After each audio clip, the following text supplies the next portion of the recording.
This is one of the earliest phrases that children learn to say.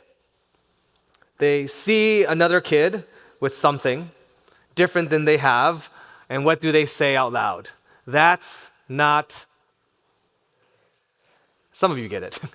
Some of you have heard this before. Some of you have kids. You don't need to teach them to say this phrase. They just get it. It's not like you ever have classes on here's fair and here's not fair. They just learn this. They see something and they recognize that it's different than what they experience, what they have, and they say it out loud, usually in comparison to siblings, to close friends. That's not fair.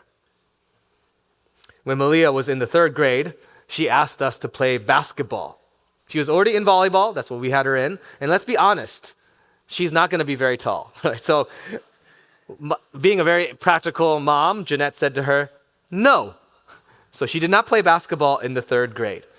But the following year, she asked again to play basketball. And she insisted on wanting to play in the 4th grade. So we finally let her play basketball.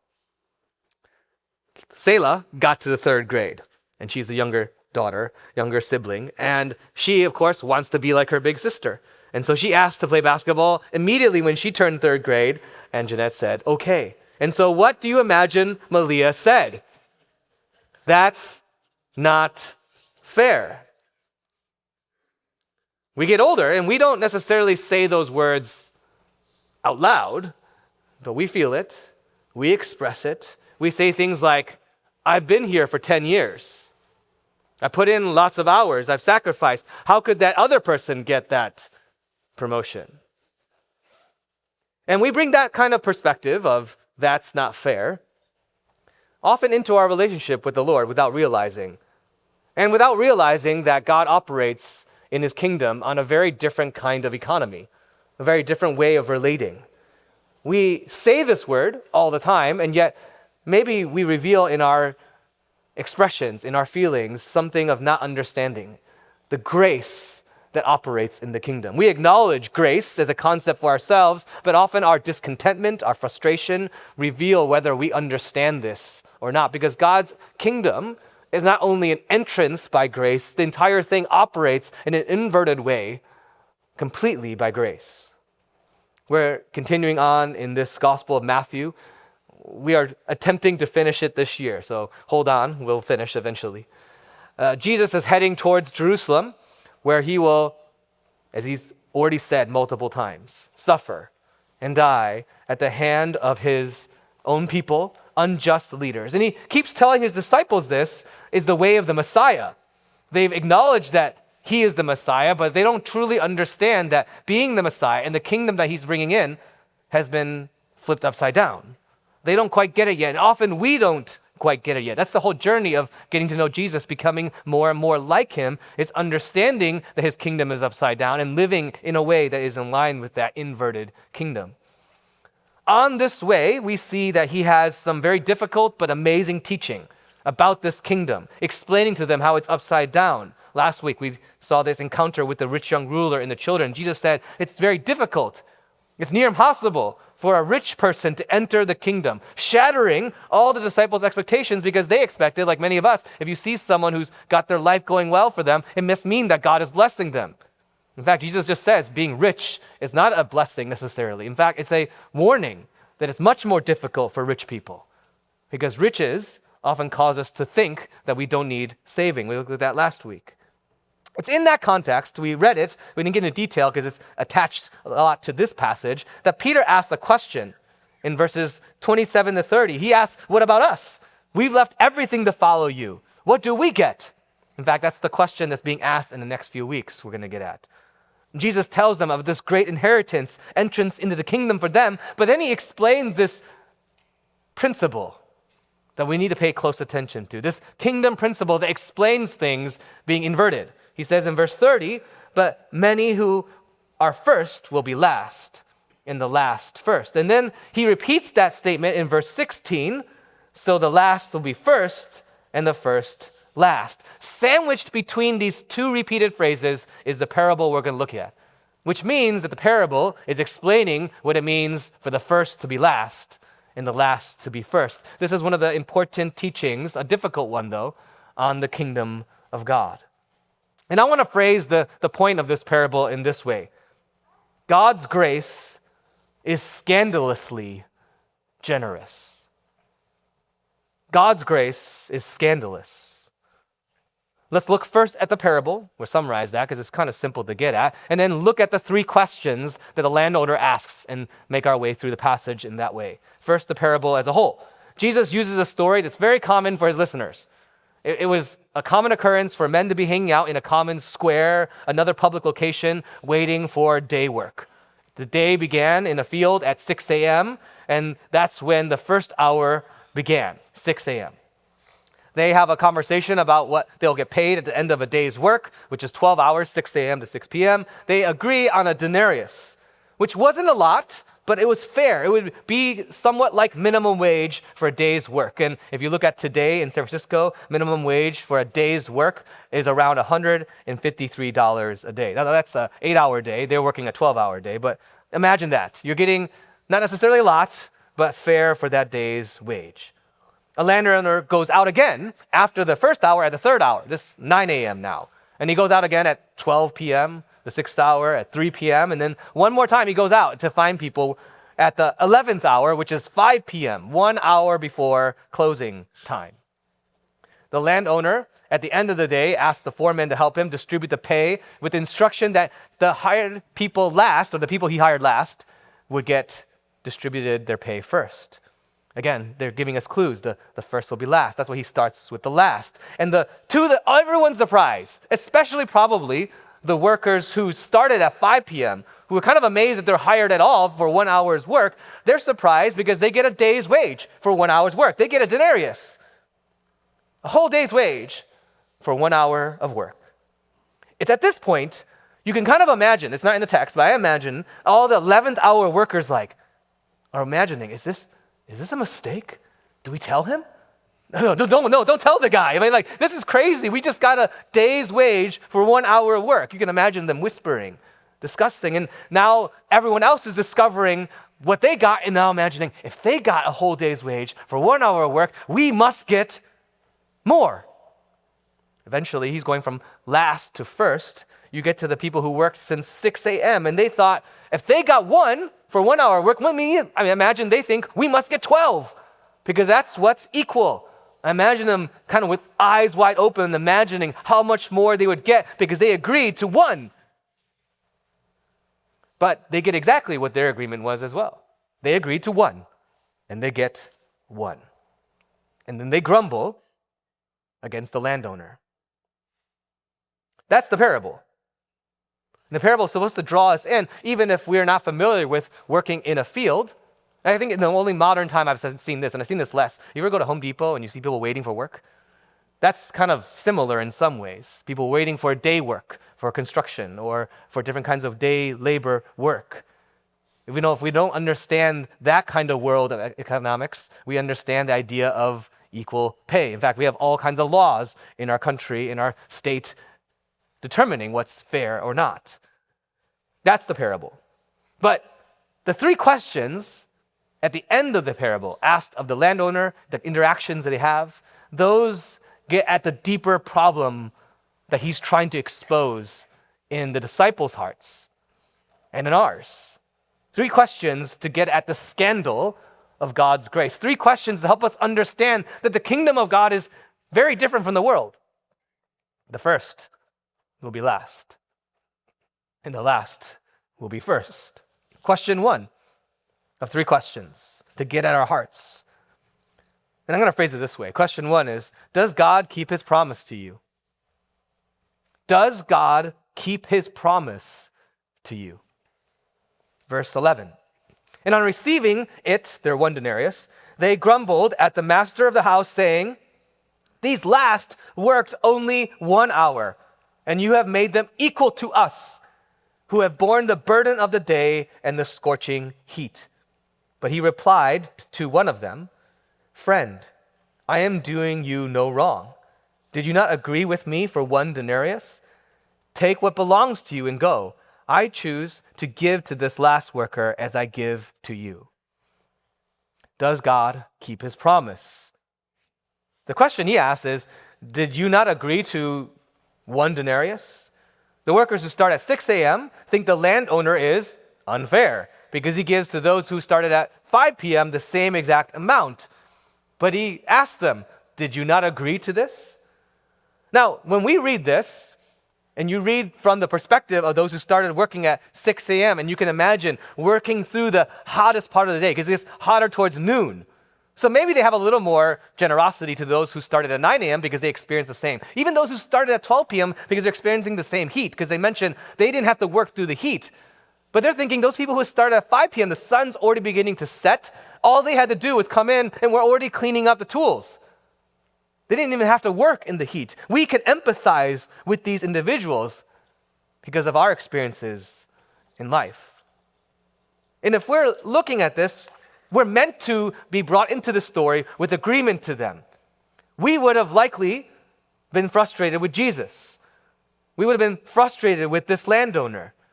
Because if we have ever experienced employers mistreating us in terms of pay, if you ever worked in a service industry, and you sadly see this all the time where employers or business owners are stealing the tips from their employees, that is something that is not right. And we understand this experience. And Jesus is doing this, drawing us into this frustration to get at our own heart problems, because we are exactly like the people who started at 6 a.m. in our hearts. I grew up in Michigan, and growing up in Michigan, especially in the 90s, the rite of passage for every child, every youth, was driving at 16. In fact, we started driving with our permits at 14 years old in I think it was 6 or 9 months, I forget exactly. But I remember I could almost not reach the pedal when I started driving, right? So half joking there. So I started driving when I was 14, right? And so we all are excited because this is the day and age, well, again, Michigan suburbs, there isn't public transit. Everything's far away. Imagine it's like LA, you can't get anywhere unless you drive. And so every youth, when they turn 16, they want to drive. In fact, because many of our parents worked for the automotive industry, we had access to cars that most of the people around the country when they're 16 don't have.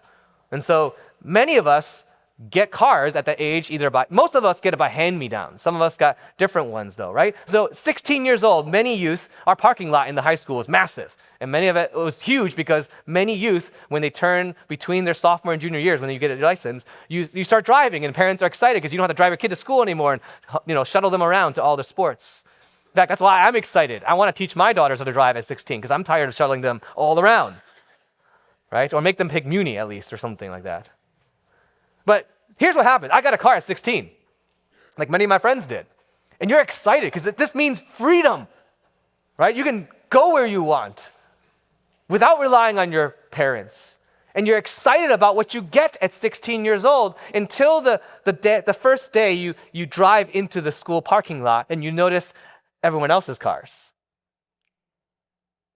Because now the car that you're so excited about getting at 16, because you had nothing, all of a sudden, that guy has that car, which looks nicer than ours, or that's newer than mine, that's more exciting than mine. The gift all of a sudden becomes something you are now comparing with. Your heart has changed. The gift hasn't changed. Your heart changed. That's what's going on in this parable. The denarius was good news at the beginning of the day because they didn't know if they would have work, but all of a sudden they see other people with the same thing and they compare.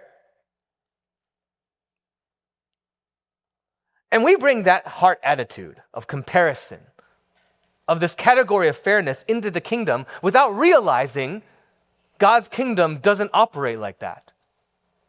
We miss how God actually is keeping his promises to us. He's actually been gracious to everyone in his kingdom. We look at other people, though, after receiving what he's promised to us, and we begin to compare our lives. We do this with all kinds of things. Marriage, or the lack of it. Children. Sometimes we're like, well, I wish my kids were more like that. You don't say that out loud. Actually, maybe some parents say it out loud, right? I remember going to family dinners, and my Chinese, they would have, because my parents were immigrants, they would speak in Chinese. And so my Chinese wasn't perfect, but I knew enough when they were saying bad things about me. Or when they're comparing me. Because you know what parents do at family dinners? All they're doing is like, my kid got this, my kid got this. And they're just one-upping each other. And I could hear all of that, right, going on. You can hear that.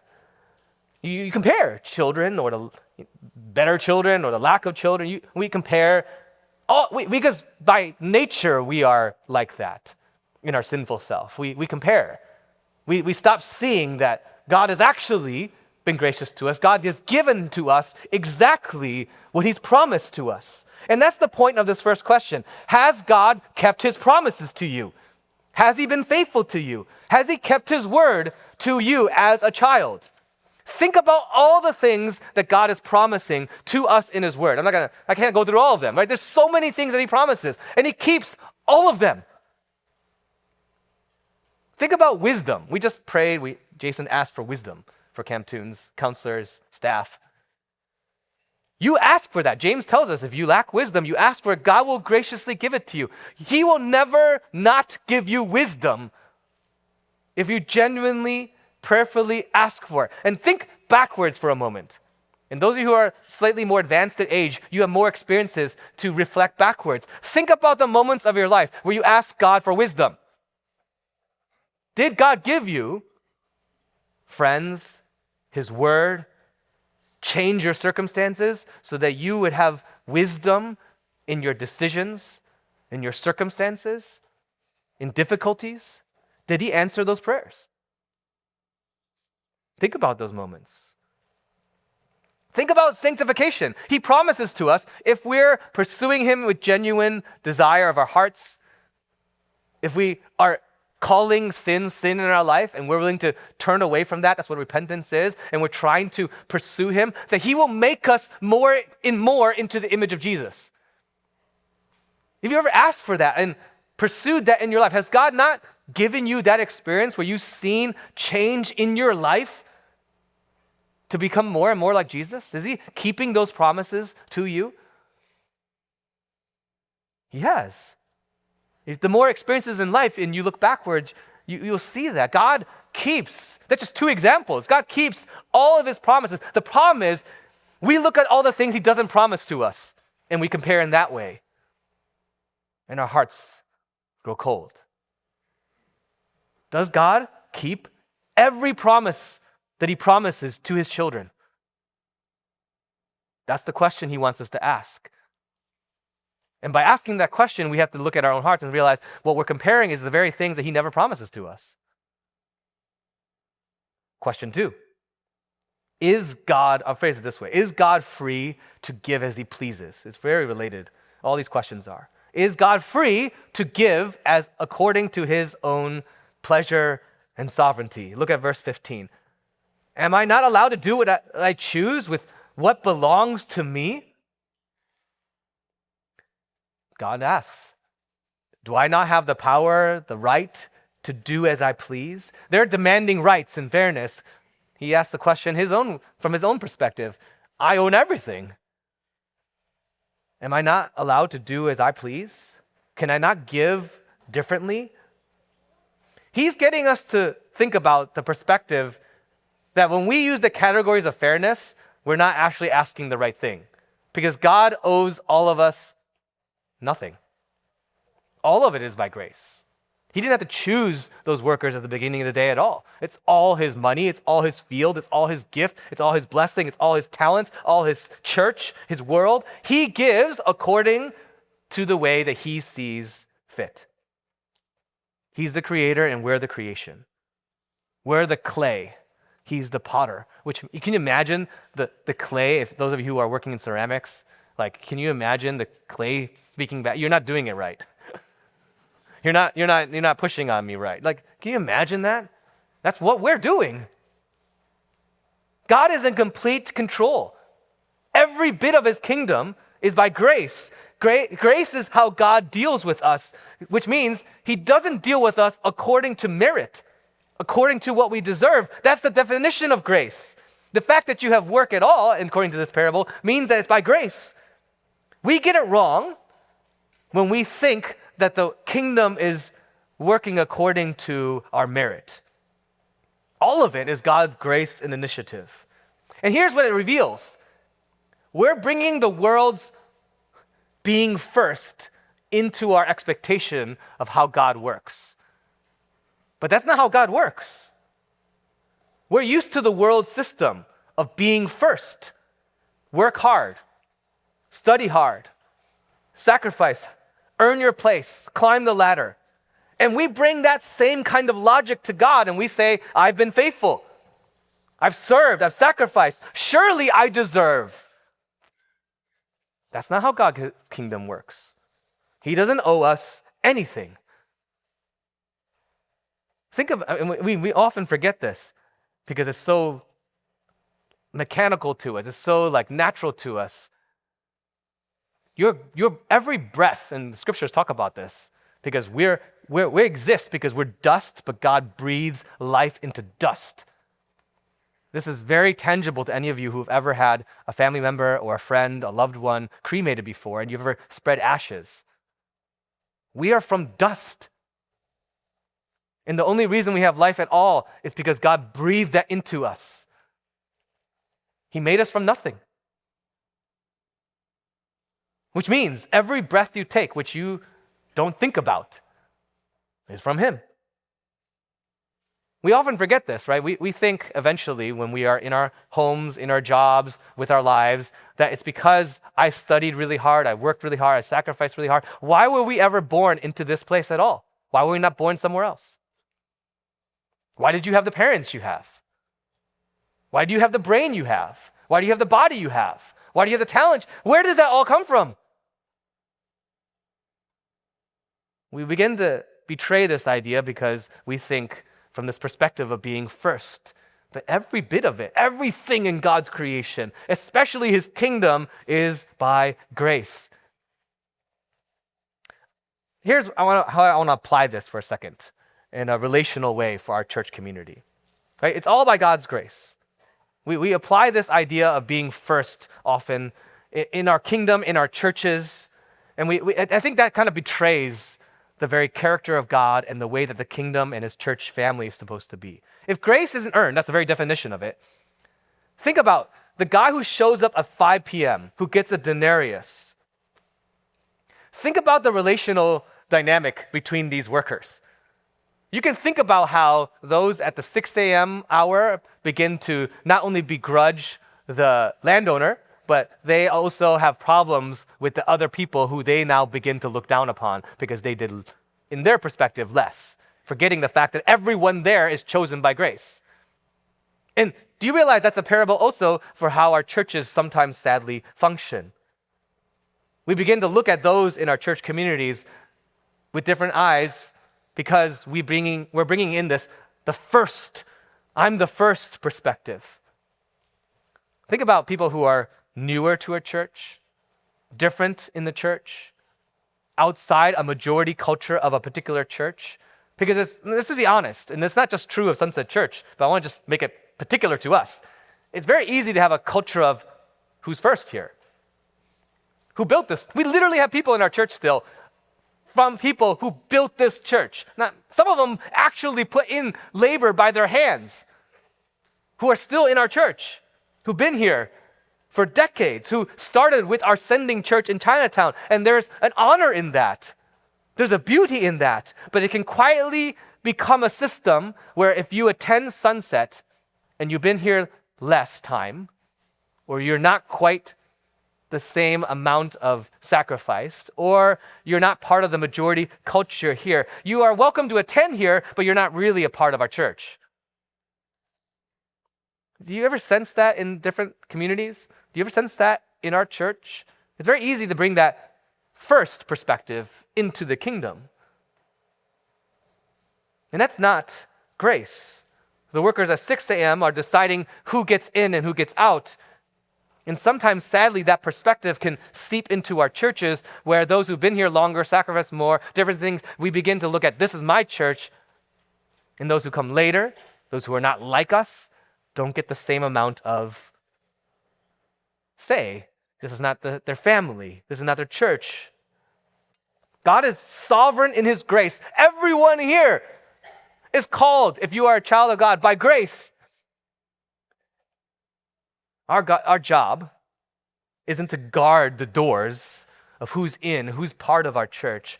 It's to make room for God's children.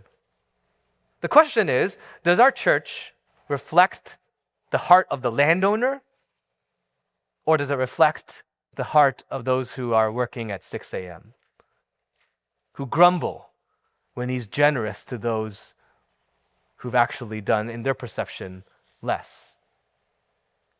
Does God keep his promises to us? Is he free to do as he wishes? The last question, do we despise God's grace? Do we despise it, even though we say we cling to it? Verse 15. Or do you begrudge my generosity? Here's the real heart issue. It's really not about the denarius. It's not even about their sacrificing of hard work under the sun. They agreed at the beginning of the day. They were happy with the arrangement. They were amazed at it, that they got a job at all for the day because they get to feed their families, until they got to see the other people with the same pay with less hours. It's not that they don't like the grace of the landowner. They don't like how the grace is unequally applied to other people. They just want it for themselves. The idiom in the Greek is your eye evil because I am good? You might have a footnote about that. See, instead of being awed by the grace of the landowner, they begin to hate him for his grace. Their biggest problem was how they see the landowner. They don't like how the grace of God functions when it's not applied to them. And it begins to harden their heart against the character of God. And this is even more prevalent, I think, in a digital time. We have easy access to infinite comparison in the pocket or the purse by our phones. That's what the digital age has done. It's infinite comparison, and marketing is all about comparison. In fact, it's kind of capitalizing on the fact that our hearts are easily comparative. It's trying to sell you things you don't really need by comparison. That's the whole idea of marketing. We see other people's lives, their jobs, their families, their vacations, their beauty, their aestheticism, whatever it is, and our hearts begin to begrudge the grace of God. And joy is gone. Gratitude begins to diminish. And our hearts turn against what we saw at one time as a gracious God. And you see that in grumbling, begrudging. This past week, my car was stolen from in front of my house. And if you know me, it wasn't just a car. I mean, we have cars that just are cars. And if that was our car that got stolen, I'd been like, okay. But this was my car. And it was also my car because my wife couldn't drive it because it was manual transmission. Something I wanted for a long time. We had a second car and it was starting to die, and it was a time to replace it. We need 2 cars because our kids are too many sports, basketball, which we shouldn't have let Leah play. So at that time, I was like, well, I want to go back to a manual transmission car, because at 16, I was driving manual cars until I was about 21, until I had to leave the home, and my parents gifted me one of their older automatic cars. And since then, I had that car. But I actually, my formative driving years were all on manual transmission. So I attached driving and joy to that kind of driving experience. Every other car is just like an appliance. It just gets you somewhere. But driving to me feels like when you actually tactically have to do something. So I got a manual car. It was my car. It's a hard car to find. And it was taken from me this week, middle of the night, right in front of my house. And I noticed something in processing it. I was certainly sad. I was frustrated. I was angry. But I wasn't, in my heart at least, as I evaluated this week, as wrecked as I thought I would be. And it's not that I didn't care. I care.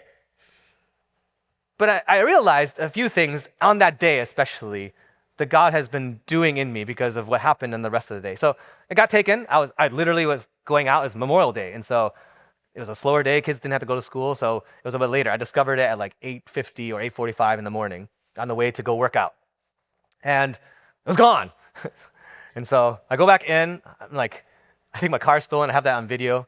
And I have to go through the whole process. You have to go to, I called the police, and then my friend was like, well, they're not going to come to you because they don't really, care about that. Sorry for any SFPD in our church. So he's like, my friend was like, go to the station. So I went to the station because it's much quicker. It was Memorial Day, so only one person was there, but they're very nice. They took my information. They actually took the report, so I got a little case number. Once you get the case number, you call insurance. So I sat outside the police station, a terrible police station, called my insurance, which my office is obviously closed, but I'm thankful that my insurance company had someone to talk about claims, and I did all that. And then I was like, well, I'm just going to go on with my day, right? So I went for a run. So I was already about to go, and I found myself on this run. I ran along Lake Merced as I normally do. Some of you see me run around, and I was running around, and I was thinking about my car for sure. But the thought that I had in my mind as I was running was, I'm so thankful I can still run. Because I remember, I shared these stories like earlier in January, I injured my Achilles. It took me out for 3 weeks. But I was like, just going on that run, after getting my car stolen, I was like, man, I'm thankful that my body still works. I get the joy of running still. It's also Memorial Day. The kids were home most of the day. I was a little bit bummed, but we had planned to go do something together, and so we want to play games together. We went to Stonestown. We were playing at this game thing there, and I found myself, we were playing all kinds of games together, and we just had a lot of fun. And we left that place. We had took pictures. They have pictures taken from this place. I'm looking at that and thinking about that, and God has given me joy with my kids. See, when you're genuinely grateful for the grace that you have from God, your hands don't grip so tightly the things that He never promises to you. That's what grace does. It begins to reorder your life, reorder your heart. That's the contrast with these words. Actually, and I say that not because I'm a great person. Plus, trust me, my wife, you ask her about how much I cared about that car, she'll tell you otherwise. I bring that actually as a sign that God has been sanctifying me. See, this is so contrast to these workers. They can't see the gift that they have because they're so focused on what someone else has in their hand. And that's what grumbling does. It blinds you to what you have, and it blinds you to the grace of the person who gave it to you. In grumbling, I want to make a point about grumbling. It's a heart problem. It often is a verbal problem because we sometimes say it under our own, we kind of scuffle about it, right? We say we don't say it out loud sometimes, we just say it when we're by ourselves. But here, if you look at the Bible and you look at all the places it talks about grumbling, I started looking at all the places it talks about grumbling this week. You begin to realize it's just as serious as adultery. Now, we don't categorize it that way, but if you look at the Bible, you take it for face value, it's mentioned as judged like murder. Peter, James, Paul in the New Testament all talk about the dangers of grumbling. The most famous story of grumbling is the wandering in the wilderness of the people of God in Exodus. And what we're meant to see is that God's grace transcends every human idea of fairness, because all of us are undeserving, and we all get more than we deserve. We're all getting grace. If we demand God to give us fairness, none of us would be alive. And so when you grumble at the grace of God, it is quite a serious thing. The lesson is here. When we emotionally trip over this concept of grace, we say it, right? We're saved by grace. See, when we have issues with this, when we grumble against God, we're not tripping over God's injustice. We're actually tripping over His generosity. And this is what makes grumbling so serious, because if you're grumbling against the grace of God, it might mean you don't know it. I like what one theologian says about generosity and grace. He says about it this way, Dan Duriani says, God's generosity actually takes two forms. He gives gifts we do not deserve, and He withholds punishments we do deserve. Sadly, many takes God's generosity for granted. So that amazing grace has become boring grace. It is boring because we no longer think of ourselves as sinners, or at least not as great sinners. Do we grumble at the grace of God? Or are we amazed that we have anything and that he keeps his promises to every one of us?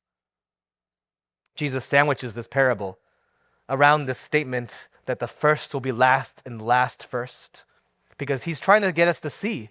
He's trying to get Peter to see, all his disciples, all of us who are his children. His kingdom does not operate like the world. It is not first come, first serve. It's not based on merit. It's not who's there first. It's based entirely on God's grace. And here's the heart check question, especially for those of us who've been in church saying that we follow Jesus for a long time. If we still operate like the world, the first, Jesus says to us, we may not get it. The first will be last because they think they earned it. The last will be first because they know they have nothing apart from God's grace. This is why right after this, in verse 17 to 19, Jesus foretells his death a third time. Matthew arranges it this way. You know why he says this, repeats it again at this particular place? Because he's trying to get us to see when Jesus says the first will be last, he will be last. And if he's going the way of last, what does that mean for us? Do you realize all of this grace is because Jesus is treated as last? He chose to be last for you. I'm starting to hear that brother. So you guys are around that brother, shake him a little bit. It's okay. Gently, lovingly shake that brother. Because I want him to hear this. Because it's the last thing, right? So let's hear this. Philippians chapter 2. Who, though he was in the form of God, did not count equality with God a thing to be grasped, but emptied himself by taking the form of a servant, being born in the likeness of men, and being found in human form, he humbled himself by becoming obedient to the point of death, even death on a cross. Therefore God has highly exalted him and bestowed on him the name that is above every name, so that at the name of Jesus every knee shall bow in heaven and on earth and under the earth, and every tongue confess that Jesus Christ is Lord, to the glory of God the Father. Jesus is the only person who has every right to be first. He made everything. He was there before any of us. He chose, though, to be last. Betrayed, humiliated, killed. Not because he deserved it, but because if he didn't, we would get what was fair to us and we would be gone. That's the scandal. God is not fair, but he's generous and gracious. So let me ask you, are you grumbling? Still looking at what other people have, what they are gripping to, and missing what you've been given, what you don't have? Or are you amazed by the grace so much that everything else becomes background? Because if you're honest, the workers who showed up at 6 a.m., that's some of you. We show up, we serve, we sacrifice, and we still grumble. But this text is calling you to wake up. Don't let that be your story. Receive God's scandalous generosity. Be astonished by it. And go living like you have that grace in your life. Let's pray. God, help us to see your grace. Turning to you in awe and wonder. That you would love us at all. Father, may we see the beauty of your love for us. May we see the wonder of our undeserved love. And may that begin to make everything else in our life pale in comparison. In Jesus' name, amen.